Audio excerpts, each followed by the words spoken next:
every single objective. And man, Huanfeng gets the gold for the Dragon, and he's also going to get the turret plating here. But Beisheng running in like all horses should. That's the wombo we wanted to see. He's brought back, and down he goes. Magnet Storm's way too late, and the Shockwave ends up giving a double over to Missing. Not the person you wanted on, but at least for WE to fight back and punish hard. So the dynamic of the game stays the same, right? Suning are the ones making these more objective-focused map plays, not really looking for kills. They're taking it a bit slower. They're prioritizing a lot of farm onto their jungler and their carries, but WE are still the ones pulling the trigger. I really like what Beisheng did. Sat behind his bottom lane. Like you said, just ran in there, as all Hecarims now are able to do with Phase Rush, Ghost, and all the other movement speed in this game. Missing follows up, and just really nice coordination coming out from Team WE. Missing now has a bounty. You don't want to give that over to SOFM, and Jolmong stops his back in the process. Ragnarok used. There's the double rocket jump after getting the shot down. Gets hit with the Undertow, though, as a TP to follow up. Busts the shot to disengage. SOFM still has his flash, though, as Undertow connects, and the rocket from downtown. Oh. Bin gets the easy flash down, and Suning with a double trouble, and now you are, if you're WE.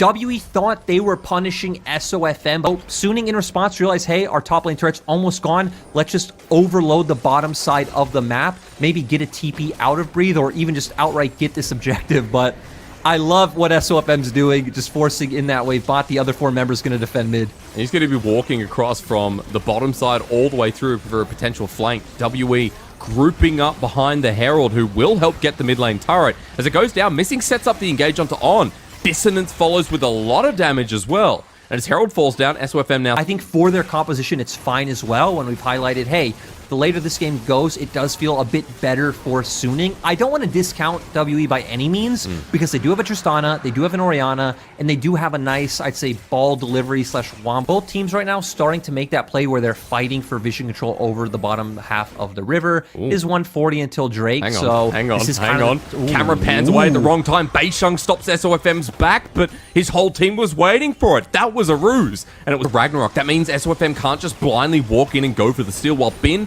and On are on the other side of this Dragon. They peel off, and Suning decide to give it up as Missing actually flashes for the hook, hits a minion instead, and Angel is an absolute clock wizard as Beisheng goes in the background. He gets knocked up and can't use his ultimate. That's a great pick for WE as SOFM flashes over the wall. His ulti was already burned, and for WE they continue forward. There's another flash as Missing, contrary to his name, does not miss. And both teams are honestly just playing around vision so well. We saw Suning doing it to start off, kind of utilizing that control ward they have over the wall to get some poke damage out. And then for WE, we see Missing going into that brush. I feel like SOFM popped Ragnarok way too early, didn't realize how few members were there. I gotta stop because WE are looking to bait out this fight. They do it fast with the Tristana. Look at Jolmong, going to be crucial in this fight. Huanfeng at full HP as well. Ragnarok's still not up and available as Bin's going into the Meganar. Over into the pit, WE have bursted out. And Suning said, we'll take it, no problem. But the shockwave from Shank's great. Can Jolmong and this mid laner clean it up? As SOFM says no. Jolmong running for his life as the Undertow connects with the flash. And WE left with 180 carry and a lot of blinking health bars. WE trying to find the fight. They go to the Baron. They think that they can win it with the numbers advantage that they have available. But just great play coming out from Bin and Huanfeng is Jolmong. Can he do this? What's the challenge? The biggest question is, as he walks over, gets stunned.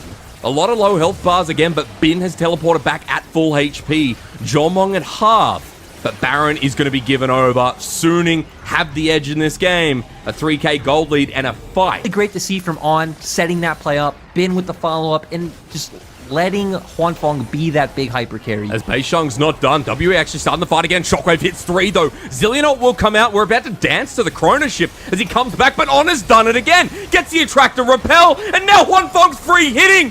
WE are destroyed because On is no longer off. WE dead, and Suning with the Baron have the game in the palm of their hands.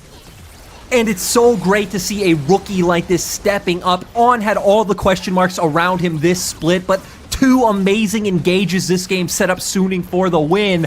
And Suning just having so much momentum off their last series. It is a pleasure to watch. They're running it forward, Lyric. A game 1 that was a bit back and forth. WE forced that play, but Suning outplayed in the end. A game 1 that has really ramped us up. In 26 minutes of Suning run into the Nexus to take game number 1. They'll look for the kills as they finish off. The Shockwave comes through, but it's not really a